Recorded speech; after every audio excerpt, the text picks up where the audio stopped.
سلام دوستان، من اومدم با یه ویدیو خوشمزه دیگه. امروز میخوایم این کیک خوشمزه و نرم و سریع رو با هم درست کنیم.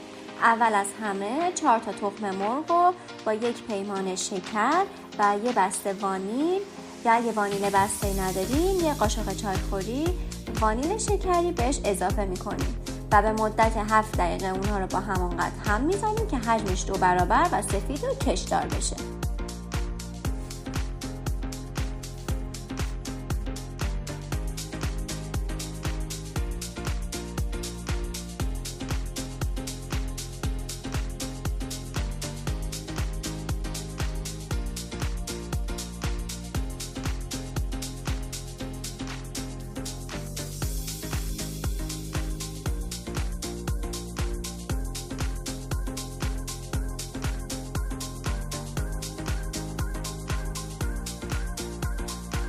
بعد از اینکه موادمون 2 برابر و سفید و کشدار شد، نصف پیمانه روغن و 1 پیمانه شیر رو به موادمون اضافه میکنیم و با دور کند همزن یا با لیست مواد رو در حد مخلوط شدن با هم میزنیم.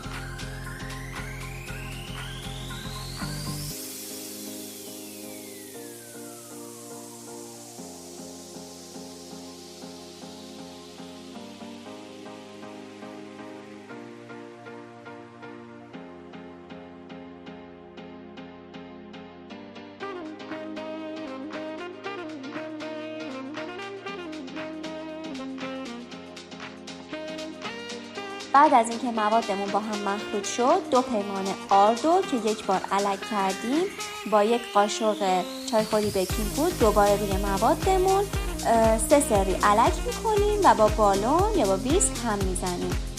از این مرحله به بعد ما نیازی به همزن برقی نداریم.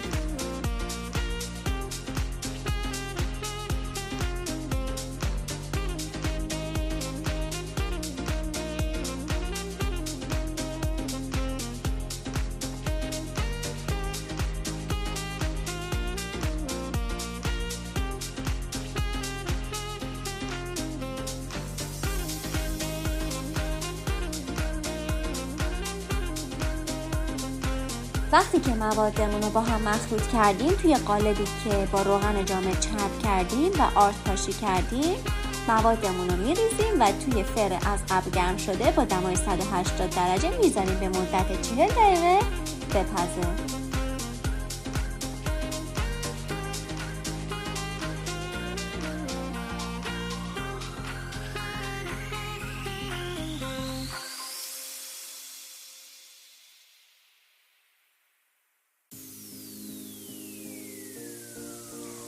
بعد از اینکه کیکمون رو از داخل فر در آوردیم میذاریم خنک بشه و اونو با پودر قند تزیین میکنیم. مطمئن باشین این کیک رو اگه درست کنید یکی از کیک های مورد علاقه شما در کنار چای و قهوه صبح و عصرونتون میشه. نوش جان.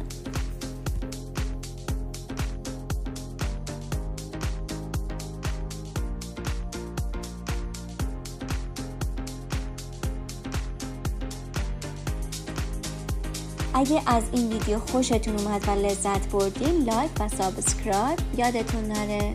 خداحافظ تا یه ویدیو خوشمزه دیگه.